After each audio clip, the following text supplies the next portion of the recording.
Kwa majina naitwa Elia Richard, ni mrajisi msaidizi wa ushirika mkoa wa Mbeya.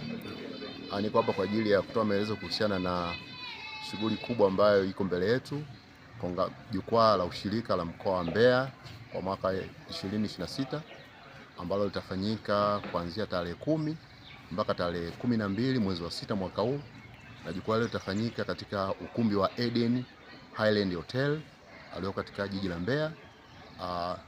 Shughuli kubwa katika jukwaa hilo ni kuwakutanisha wanaushirika katika mkoa wa Mbeya, wadau wa ushirika, kwa mfano kama makampuni mbalimbali ambao wanafanya kazi na vyama vya ushirika, lakini vile na taasisi mbalimbali za kiserikali, kwa ajili ya kujadiliana kuhusiana na masuala mbalimbali ya uendeshaji na usimamizi wa vyama vya ushirika kwa mwaka uliopita, lakini kujadiliana kama kuna fursa zozote ambazo zipo, lakini vile inawezekana kuwa na changamoto mbalimbali ambazo zinajitokeza. Basi jukwaa hili ni kongamano pekee ambalo linakutanisha wanaushirika wote katika mkoa wa Mbeya. Sawa kabisa. Katika jukwaa hili ni kwamba tutakuwa na kauli mbiu yetu ambayo tutaitumia ni linda ushirika, chagua uadilifu. Ndio kauli mbiu yetu wanaushirika. Naam. Na pengine kwa ujumla wake, unadhani kwenye masuala haya ya ushirika mnakabiliwa na changamoto gani ambazo pengine kupitia jukwaa hili mtakwenda kuzijadili?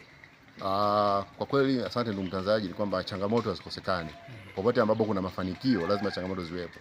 Kwa sababu tunapojadili mafanikio na changamoto zinakuwepo. Changamoto kubwa ni namna gani jinsi ambavyo wanaushirika wanapaswa wenyewe kusimamia ushirika wao. Kwa maana lazima wazingatie sheria, kanuni pamoja na miongozo mbalimbali ambayo imetolewa na mrajisi. Sasa kwenye maeneo ambapo hakuna usimamizi wa sheria pamoja na masharti pamoja na miongozo mbalimbali, ndio pale ambapo kidogo kunakuwa na shida. Kwa hiyo tunategemea kwamba sehemu kubwa ni kwamba tutajikita katika kusimamia vyama vya ushirika. Wanachama wenyewe wanasimamiaje vyama vyao vya ushirika? Jukumu letu sisi kama viongozi ni kuhakikisha kwamba tunatengeneza mazingira rafiki ya kuwezesha hivi vyama vya ushirika viweze kufanya kazi sawa sawa. Lakini na wadau mbalimbali ambao watakuwepo, kwa mfano kama mabenki, makampuni ya bima, wanunuzi wa mazao, wanunuzi wa pembejeo, nao kwa namna moja nyingine watajaribu kueleza zile changamoto ambazo wanakutana nazo, lakini sio changamoto pekee yake, hata fursa. Kama kuna fursa zote ambazo wadau wanazo, basi ni eneo sahihi ambalo wanaushirika watapata hiyo fursa ya kuweza kuelewa, lakini mwisho wa siku kuweza kufanya nini, kuweza kujitathmini. Lakini tunaamini kwamba tunapokuwa tumemaliza hapo, mwakani tutakuwa tunafanya tathmini kuangalia tumefanikiwa kwa kiasi gani na tumekoma kiasi gani. Na ndio maana ile jukwaa kila mwaka tunalifanya. Huu sasa hivi ni mwaka wa 5 mfululizo tunafanya hapa katika jiji la Mbeya. Na pengine kwenye jukwaa hili mgeni rasmi anatarajia kuwa nani? Mgeni rasmi katika jukwaa letu hili atakuwa mkuu wa mkoa wa Mbeya, Wakili Beno Malisa, ambaye ndo atatufungulia jukwaa letu, lakini siku ya mwisho tutapomaliza atafunga mrajisi na mtendaji mkuu wa Tume ya Maendeleo ya Ushirika. Mimi naitwa Gwalugano Tende, ni afisa ushirika, natokea halmashauri ya jiji la Mbeya, na nipende kutumia fursa hii kuwakaribisha wadau wote wa ushirika kwenye jukwaa la ushirika. Jukwaa letu linaanzia tarehe 10 hadi tarehe 12 pale Eden Highlands.